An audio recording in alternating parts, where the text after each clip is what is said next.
Devastante incendio distrugge un'azienda di materie plastiche a Refrontolo, 14 mezzi dei vigili del fuoco in azione per tutta la notte, fiamme spente solo all'alba, paura per l'aria irrespirabile. Nella Marca non si ferma la strage sulle strade di Giovanissimi, a Montebelluna la 7ª vittima, un ragazzo di appena 18 anni è morto 2 giorni dopo, lo schianto. Allarme bomba questa mattina a Verona, al Palazzo della Gran Guardia in Piazza Bra di fronte all'Arena, una valigia lasciata incustodita ha fatto scattare le procedure di sicurezza, l'allarme è rientrato poco dopo.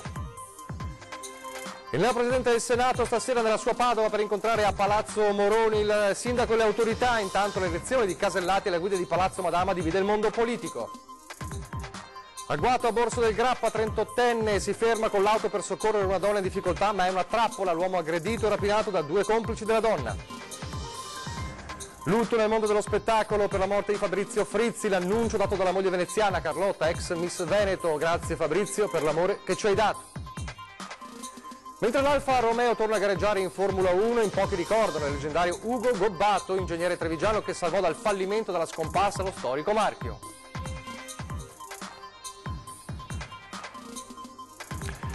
Telespettatori di Antenna 3, buongiorno, buongiorno, bentrovati, la prima edizione dei nostri telegiornali e ci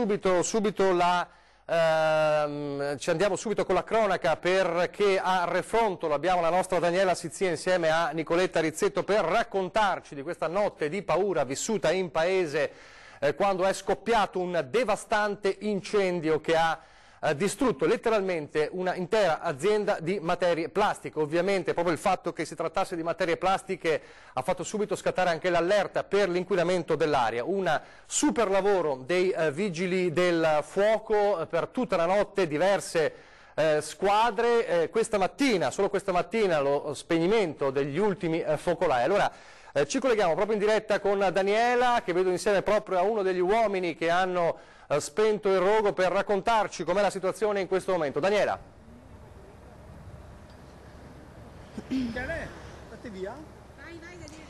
Buongiorno, buongiorno ai telespettatori, siamo in via Crevada e come potete vedere alle mie spalle l'azienda quasi completamente distrutta, divorata dalle fiamme, un incendio che è scoppiato ieri sera intorno alle 21, qualche minuto dopo, immediato l'allarme ovviamente ai vigili del fuoco che sono arrivati qua con 35 uomini e sono in compagnia di Sergio Zambon dei vigili del fuoco di Treviso. Com'è la situazione attualmente?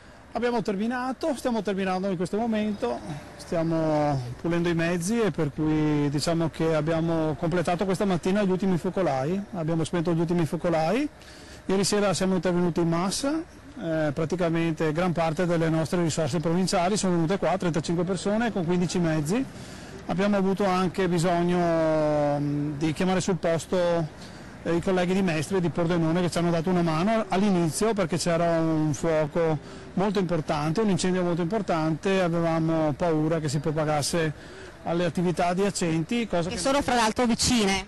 Che sono tra l'altro vicine, cosa che non è successo, avevamo paura dell'irraggiamento, per cui che l'irraggiamento propagasse l'incendio alle unità vicine, questo non è successo, abbiamo terminato. Questa mattina sul posto qui il NIAT, il nostro nucleo investigativo, insieme con i carabinieri per mettere sotto sequestro l'area.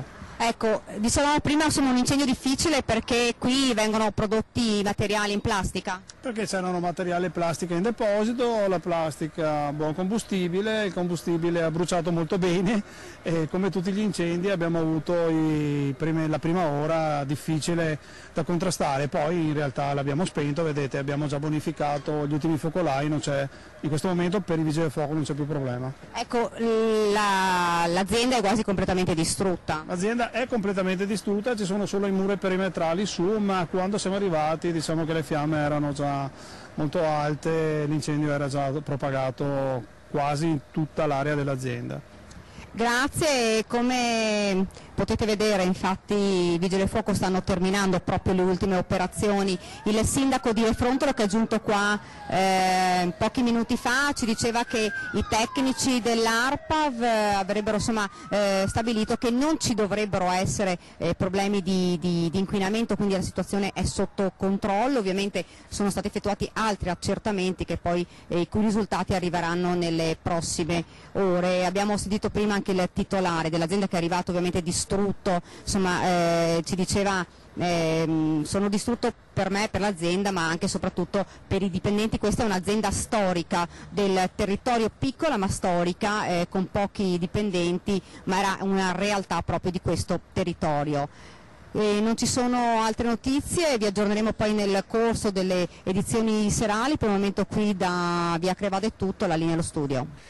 Grazie a Daniela Sizia e Nicoletta Rizzetto sul posto. Per noi restiamo nella Marca trevigiana perché c'è un bilancio purtroppo da aggiornare, il bilancio delle giovanissime vittime della strada. Montebelluna, un 18enne questa volta.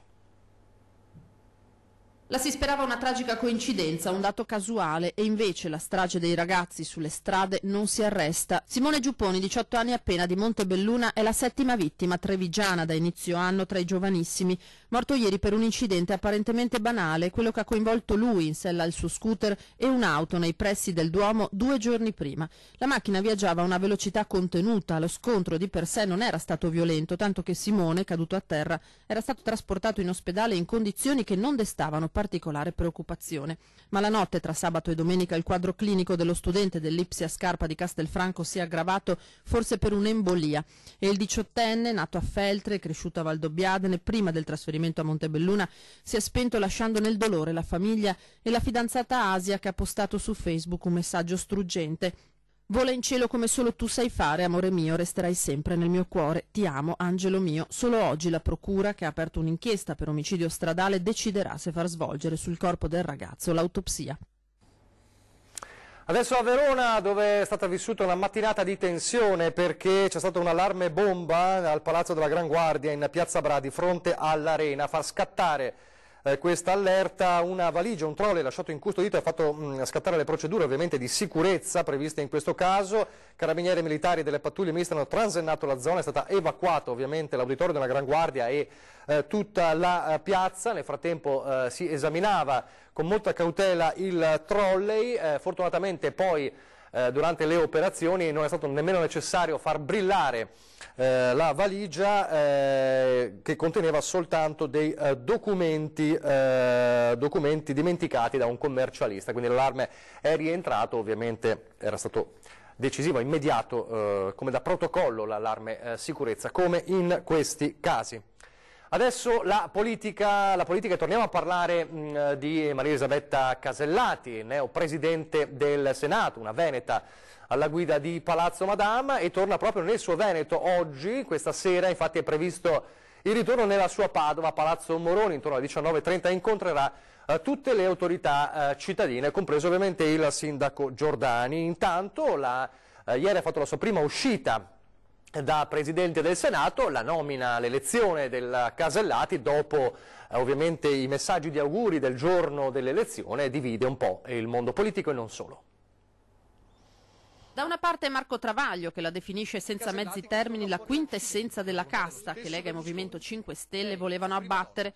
Dall'altra chi invece la esalta, non solo perché è la prima donna a rivestire la seconda carica dello Stato, ma per il suo lungo e coerente percorso compiuto dietro le quinte. Maria Elisabetta Alberti Casellati, neopresidente del Senato, origini calabresi, nata per caso a Rovigo, dove il padre era questore, padovana a tutti gli effetti, non raccoglie l'unanime consenso delle forze politiche. La sua nomina fin dalla prima ora ha fatto discutere, si trattasse dei commenti di semplici cittadini su Facebook o delle considerazioni di politici in vista, come i Dem veneti Laura Puppato e Alessandro Zan. Troppo legata a Berlusconi, la definisce l'ex senatrice trevigiana, ricordando le sue battaglie per il Cavaliere e dubitando che Casellati possa rivestire il ruolo di assoluta garanzia che prevede la sua nuova carica. Puppato non è rimasta impressionata neppure dal discorso dedicato alle donne pronunciato da Casellati al suo insediamento. Una responsabilità che sento doveroso condividere proprio con tutte quelle donne che con le loro storie, azioni, esempio, impegno e coraggio hanno costruito l'Italia di oggi. Dichiarazioni anacronistiche quelle di Casellati su unioni civili e aborto, sottolinea il deputato del Partito Democratico Zan, anche lui padovano, fattore questo che, premette, lo inorgoglisce, ma si sforza di darle fiducia per l'alto incarico che ora ha assunto. Credo, aggiunge, che possa essere portato avanti con grande senso delle istituzioni. Le mie energie saranno rivolte ad assolvere questo prestigioso ruolo con disciplina, onore, cercando ogni giorno di mettere in pratica quei valori che la nostra Carta Costituzionale ha posto alla base della vita delle istituzioni repubblicane. Ieri il primo viaggio da presidente a Genova, ospite di un'amica di famiglia, ha rinunciato al volo di Stato ed evitato di sbilanciarsi sul nuovo governo, e questo può essere considerato un buon inizio. Torniamo alla cronaca adesso. Gli uomini del nucleo di polizia valutaria della Guardia di Finanza stanno eseguendo un decreto di confisca di beni emesso dal Tribunale di Venezia che riguarda 3 immobili riconducibili all'ex boss della Mara del Brenta, Felice Maniero. Gli immobili, per un valore complessivo di 17 milioni, si trovano in Toscana, nella provincia di Lucca, Pisa e Firenze, e furono già sequestrati agli inizi del 2017. In quell'occasione furono emesse 2 ordinanze di custodia cautelare nei confronti di un prestanome e di un promotore finanziario. Adesso a Borso del Grappa, con l'agguato vero e proprio teso a un 38enne del posto trevigiano che era in auto, si trovava in auto e si è fermato per soccorrere una donna, ma era una trappola. Ci racconta questa vicenda Vanessa Banzato. Vanessa. Sì, una buona giornata dalla redazione di Bassano. Gli hanno teso una trappola, lo hanno tramortito e derubato e lasciato privo di sensi, legato seduto fuori dall'auto lungo una strada trafficatissima. Una rapina cruenta messa a segno nella notte in via Molinetto a Borso del Grappa. La vittima un 38enne sempre di Borso. L'uomo stava rincasando dopo una serata trascorsa con gli amici a Crespano. Lungo la strada ha notato un veicolo fermo a lato della carreggiata con le 4 frecce. Una giovane donna si stava sbracciando chiedendo aiuto. Lui ovviamente si è fermato, ma appena sceso dalla macchina è stato aggredito da sconosciuti, colpito forse con un bastone alla testa.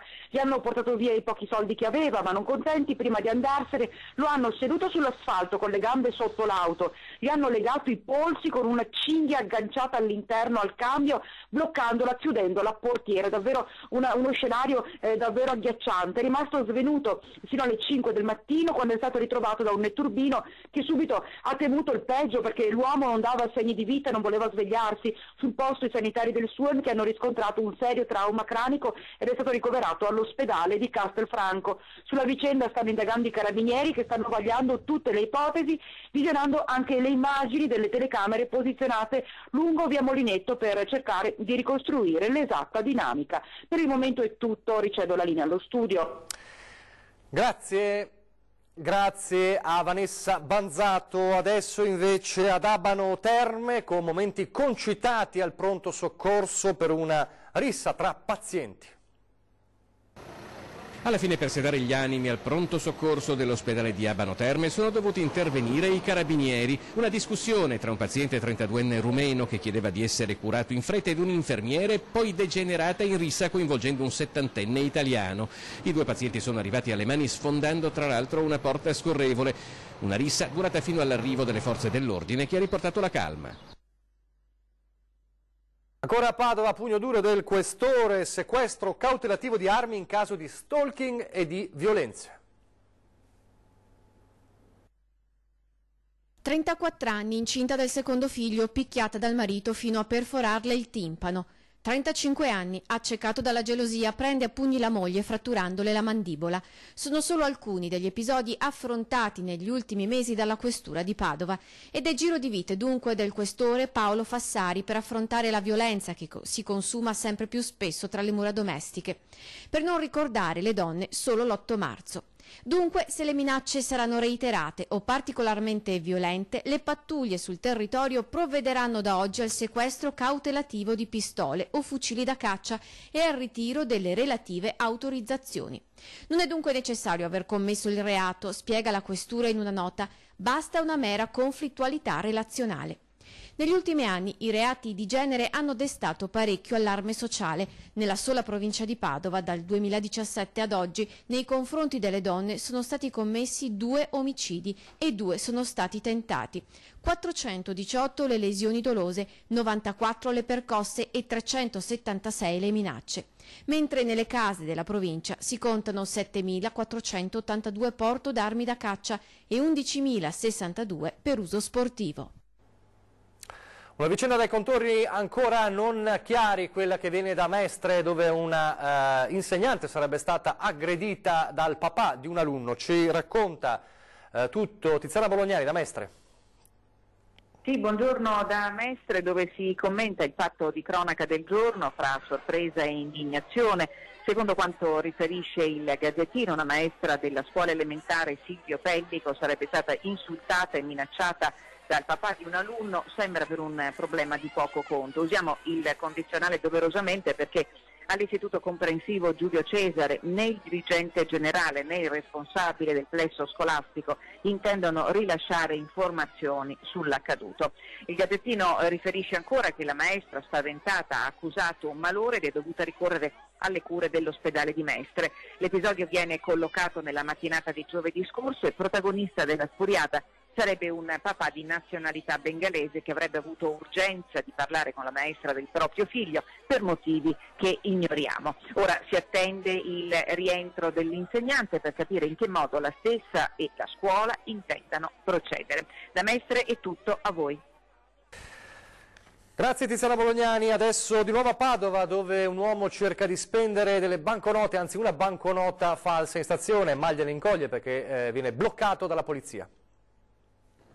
La lista di tribunali che avevano emesso sentenze di condanna a suo carico, Padova compreso, è lunga, è finita nel pomeriggio di domenica alla latitanza di un romeno di 32 anni, arrestato dalla polizia ferroviaria nei pressi della stazione dopo che aveva tentato di pagare un pacchetto di sigarette con una banconota da 50 euro falsa.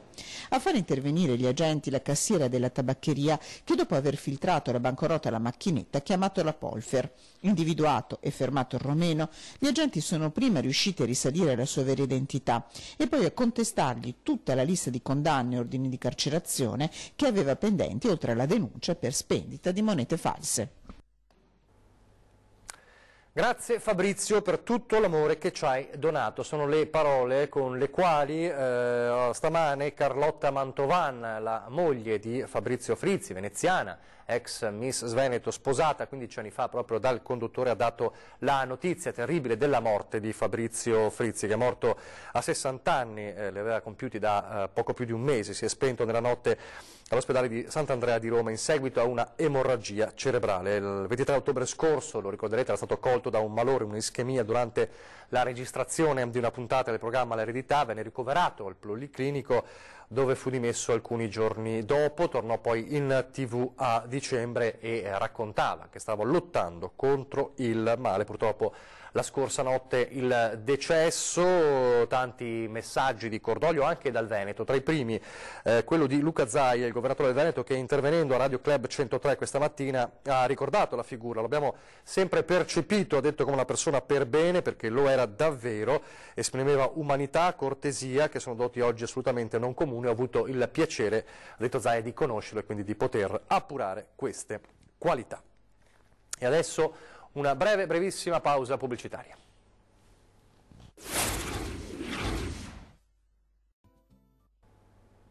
Rieccoci in studio, in diretta, prima edizione dei nostri telegiornali. Ieri gli appassionati di Formula 1 e soprattutto ovviamente i ferraristi hanno festeggiato la vittoria di Sebastian Vettel nell'esordio del nuovo campionato a Melbourne contro Hamilton, e tutti gli appassionati sanno che quest'anno c'è anche il grande ritorno di un marchio in Formula 1 come l'Alfa Romeo. Sono in pochi invece a ricordare che c'è un grande trevigiano legato fortemente al marchio Alfa Romeo e anche alla Ferrari. Lo ricordano in pochi, sentiamo.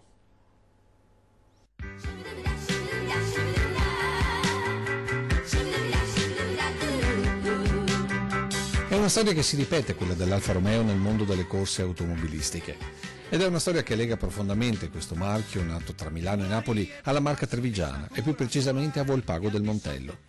Protagonista è il trevigiano Ugo Gobbato, perito meccanico per la filatura, divenuto ingegnere, manutentore dell'aereo di Francesco Baracca, progettista del lingotto per la Fiat e soprattutto l'uomo che ha salvato dal fallimento e dalla scomparsa il marchio Alfa. Siamo nel 1933 e Benito Mussolini non voleva che chiudesse il marchio del Biscione.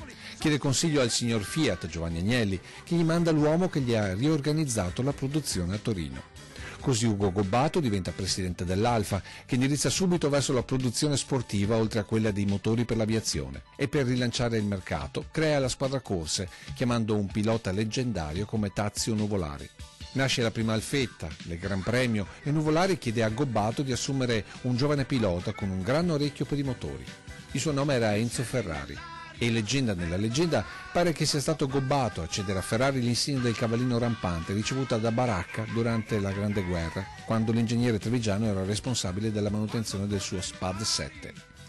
La storia di Ugo Gobbato si conclude alla fine della Seconda Guerra Mondiale, quando viene ucciso dai partigiani a 2 passi dalla sede dell'Alfa di Milano, accusato ingiustamente di appartenere al regime fascista. Sarà forse per questo che di Ugo Gobbato non c'è traccia nei libri di storia e che forse, a distanza di tanti anni, sarebbe giusto venisse rivalutato, se non dall'Italia o dall'Alfa, almeno dal suo Veneto.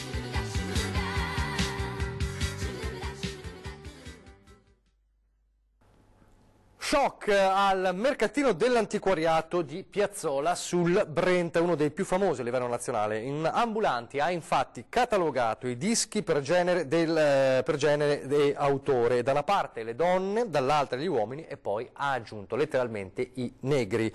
A segnalare il grave episodio un musicista di Ferrara, Govind, che ha scattato una foto al banchetto. Sono rimasto a bocca aperta, racconta.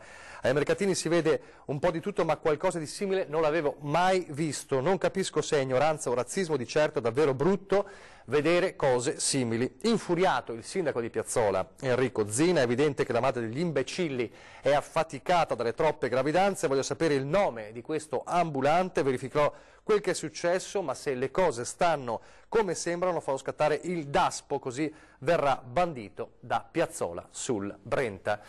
Fortunatamente però ci sono altre notizie da Padova, come 4.000 persone che ieri hanno affollato in Piazza delle Erbe il capoluogo, la città del Santo, per la Domenica delle Palme.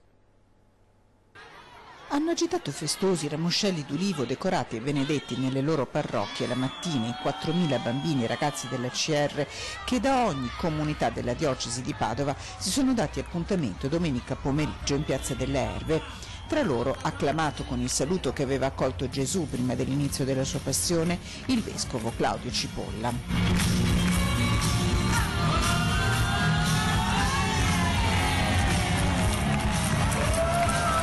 Tra scatti, album pop-up preparati in parrocchie, poi scambiati in piazza e corse di cartoncini colorati passati di mano in mano, alla folla festante della CR il vescovo Cipolla ha lanciato alcuni suggerimenti per uno stile di vita in 3D. Dalla piazza, bambini e ragazzi, accompagnati da numerosi educatori e genitori, si sono poi mossi invadendo pacificamente le vie del centro storico, dove sono andate alla caccia di suggerimenti per diventare veri testimoni di Gesù.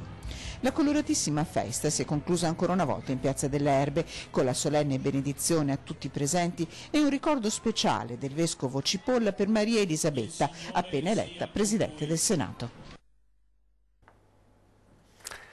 Siamo in chiusura, vi ricordo gli appuntamenti con la programmazione a partire da pochissimo, con ore 13, sanità e liste d'attesa, il titolo di oggi. Dobbiamo pagarci visite ed esami, tema molto importante e molto sentito. Ospite in studio è Francesco Benazzi, dottor Francesco Benazzi, direttore generale dell'azienda ULS 2 Marca Trevigiana, per rispondere anche a tutte le vostre domande in diretta telefonica e ovviamente anche in diretta Facebook. Poi questa sera 20:10, sguardo alla politica, anche qui molto interessante per tutti gli scenari che si possono prefigurare a livello nazionale e non solo, con il politologo Paolo Feltrin, ospite di Ferdinando Avarino. E alle 21:15 torna come ogni lunedì il talk show della politica, Ring, la politica alle corde, un titolo che è tutto un programma, governo Lega 5 Stelle, con il punto di domanda, ovviamente situazione in evoluzione di ora in ora da Roma. Ospiti questa sera sono l'onorevole Massimo Bitonci della Lega, l'onorevole Roger Demenec del Partito Democratico, l'avvocato Maurizio Paniz e Marco Bonet, firma del Corriere del Veneto. È davvero tutto, vi lascio le previsioni del tempo, grazie per averci seguito, arrivederci.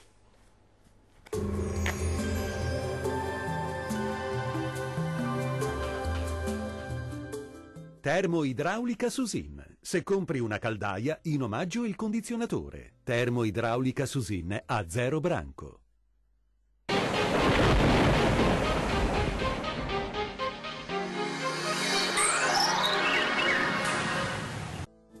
Qualche isolato piovasco, in genere debole, su alcuni settori delle nostre regioni, ma a prevalere sarà comunque il sole. Vediamo il dettaglio.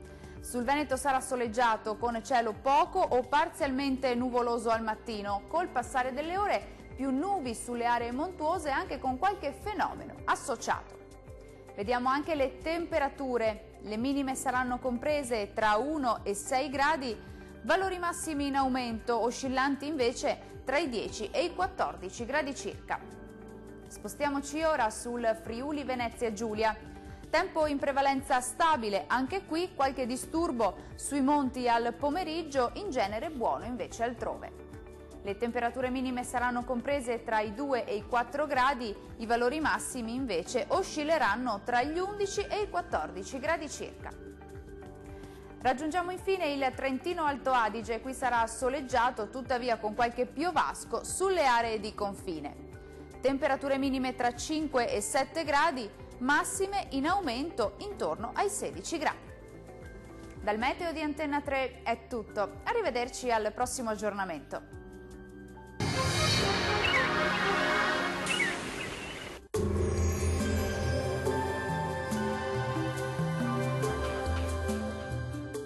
Termoidraulica Susin. Se compri una caldaia, in omaggio il condizionatore. Termoidraulica Susin a 0 branco.